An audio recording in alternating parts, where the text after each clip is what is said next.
Hello students, today we are going to discuss the next point of this chapter, that is refraction of light at a plane surface.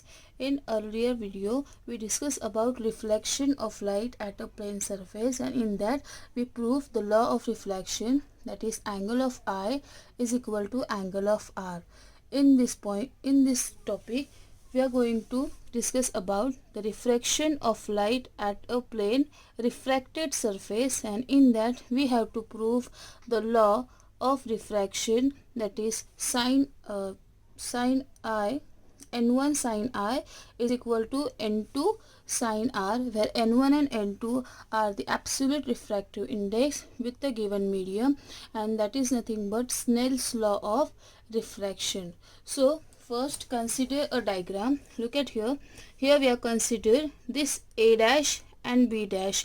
These are two rays which is bounded. This AB is plane wavefront. Look at here. I mentioned over here that is AB.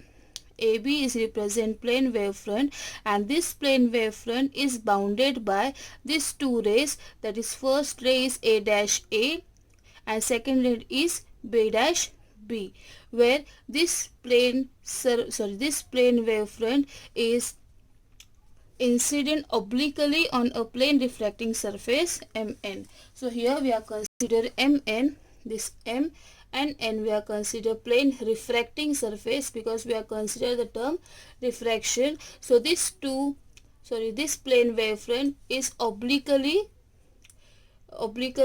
incident on a plane refracting surface MN. So here we are consider the term refraction. That's why we consider two medium.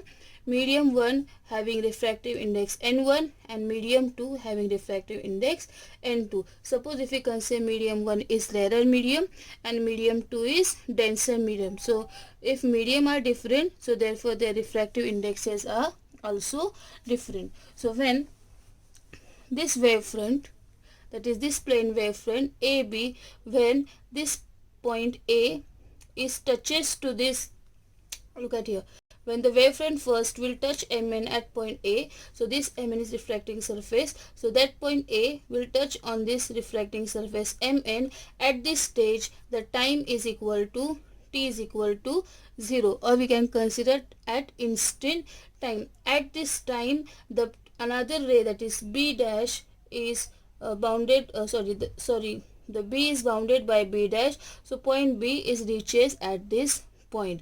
So when after some time interval, that is t is equal to t, that point B is reaches at point C on the plane refracting surface, and when the point B is reaches at point C, at this stage this point A is reaches at point E, and when this point A is touches to refracting surface, then secondary source of light will produce, and this secondary source of light start to propagating in the form of hemisphere. Look at it, this half circle is represent hemisphere. That means suppose this point A, look at here, this point A, and when light is touched to this refracting surface, so these are going to be reflected in all possible direction, and they can form a hemisphere. Look at here, this is called hemisphere, which is nothing but secondary wavelets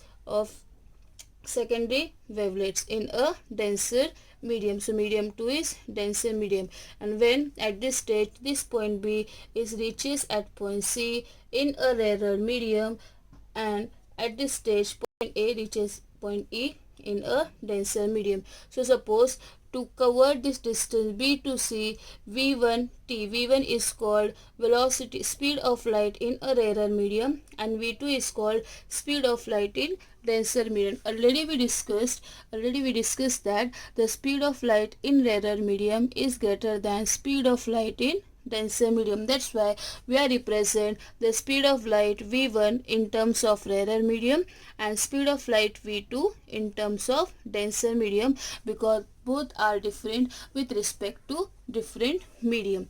So if we consider V1 is the speed of light, then BC, look at here, this distance BC is represented in terms of V1 T, and at this stage v2, if you consider speed of light in denser medium, then AE, look at here, this AE is represented in terms of v2t, but we cannot consider that BC is equal to AE.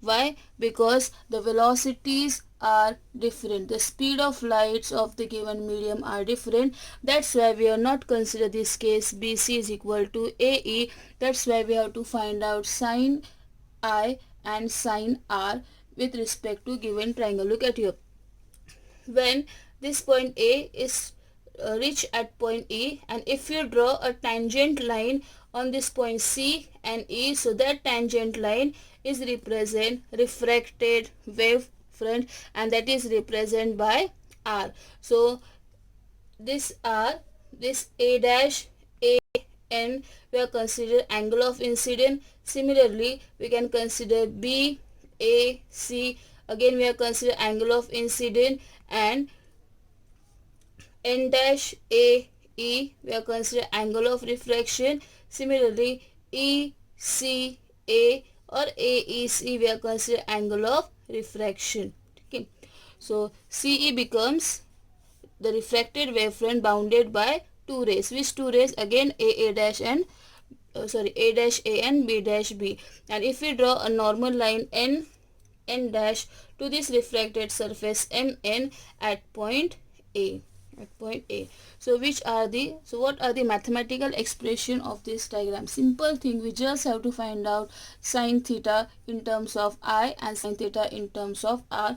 Here we have considered two opposite triangles which are right angle triangles, that is ABC and AEC. Both are right angle triangles, or we can say that they are congruent triangle. But from figure, first we have to consider which are the angle of incidence. So A dash AN and BAN both are represent angle of incidence, that is angle of I, and N dash AE as well as ACE both are represent angle of refraction. That's why we wrote N dash AE is equal to ACE which is equal to angle of R, angle of refraction. So first we have to find out sine of I, because sine of I we are considered in triangle ABC. So first find out sine of I is equal to what? BC upon AC. We know the formula, sine theta.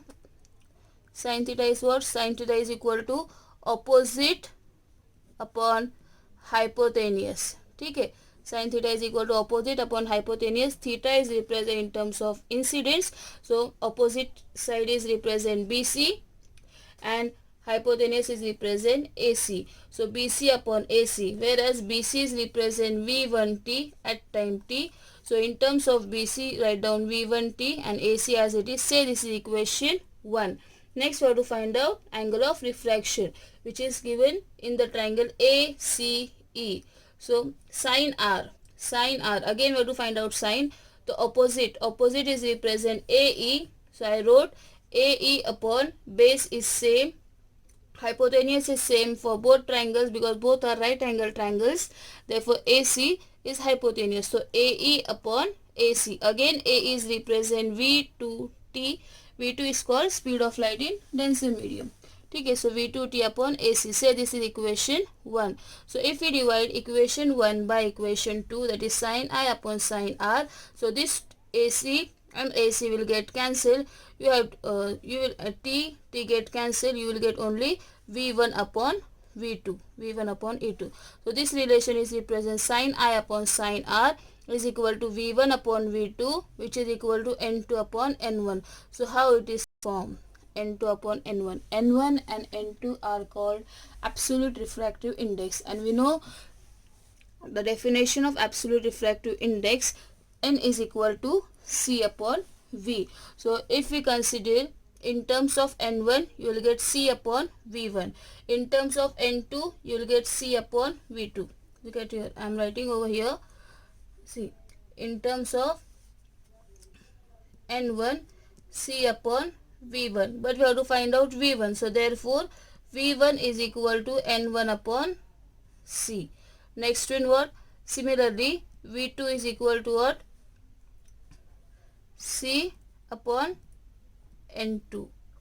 And if you divide V1 by V2, V1 divided by V2, so C and C get cancelled, you will get N2 upon N1. That's why I write sin I upon sin R, which is equal to V1 upon V2, which is equal to N2 upon N1.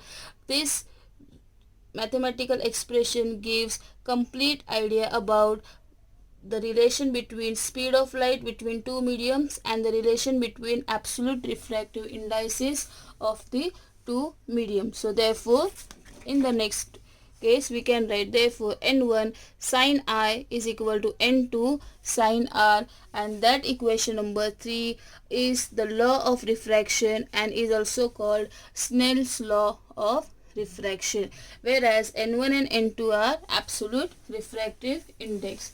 Again I wrote note over here to prove that V1 upon V2 is equal to N2 upon N1. So if you have any difficulties in this topic in case of refraction of light at a plane surface, you can write down message or leave comment in a comment box. Okay, thank you.